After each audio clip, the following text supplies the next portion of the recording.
सर्वात आधी पुरण बनवण्यासाठी आपण डाळ शिजत घालू। त्यासाठी कुकरमध्ये मी पाणी गरम करायला ठेवलेलं आहे। काल मी डाळ भिजत घालायला विसरले होते, त्यामुळे मी इन्स्टंट ट्रिक इथे यूज करते। त्यामध्ये डाळ घ्यायची, डाळीमध्ये थोडंसं तेल आणि हळद टाकून व्यवस्थित मिक्स करून घ्यायचं आणि नंतर ही डाळ त्या गरम पाण्यामध्ये टाकायची आणि 4 शिट्ट्या काढून घ्यायच्या। शिट्ट्या होते तोपर्यंत आपण इकडे भाजीची तयारी करूया। त्यासाठी मी घेतलं आहे आलं, कढीपत्ता, मिरची, कोथिंबीरचे देठ, कोथिंबीर, खोबरं आणि लसूण। एका मिक्सरच्या भांड्यामध्ये खोबरं, लसूण, त्यानंतर त्यामध्ये कोथिंबीरचे देठ, आलं, कढीपत्ता आणि थोडीशी फ्रेश कोथिंबीर घेऊन त्याचे एक व्यवस्थित असं वाटण तयार करून घेतलेलं आहे। लगेचच पोळी बनवण्यासाठी आपण इथे कणिक मळून घेऊया। इथे थोडंसं गव्हाचं पीठ मी घेतलेलं आहे आणि त्यामध्ये मी थोडीशी हळद आणि मीठ टाकते। हळदीमुळे काय होतं, एक पिवळा रंग येतो आणि पोळी दिसायला जास्त सुंदर दिसते। कणिक मळून झाली आपली, आता त्याला थोडंसं तेल लावून एकदा व्यवस्थित मळून घेऊयात आणि याला रेस्ट करण्यासाठी थोडा वेळ ठेवून देऊया। इकडे आता आपली डाळसुद्धा शिजलेली आहे, तर आपण डाळीची शिट्टी काढून घेऊयात आणि चेक करूयात डाळ व्यवस्थित शिजली की नाही।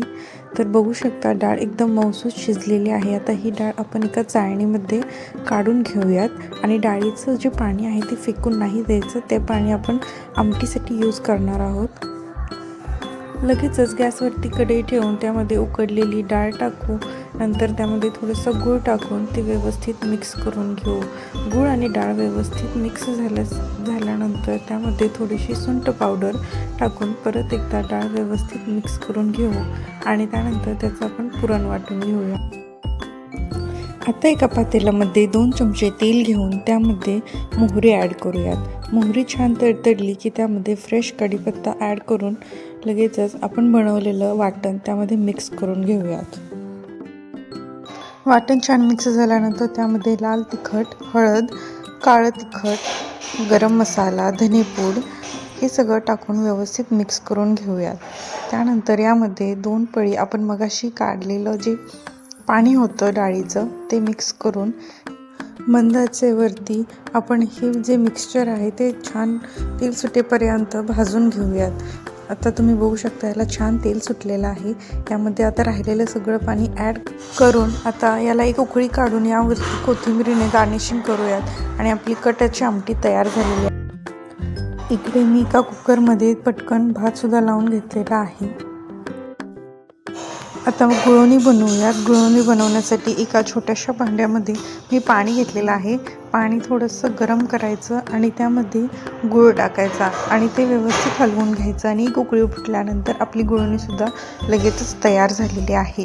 आता आपण पोळ्या करायला घेऊयात। त्यासाठी मी कणकेचं एक छोटासा पोर्शन घेतलेला आहे। कणिक आणि तेवढ्याच मापामध्ये पुरण घेऊन ते त्यामध्ये फिल करूयात आणि त्याचा एक छानसा गोळा तयार करून घेऊयात। पुरणाचे गोळे छोटे छोटेच घ्यायचे जेणेकरून पुरण जास्त बाहेर नाही येणार।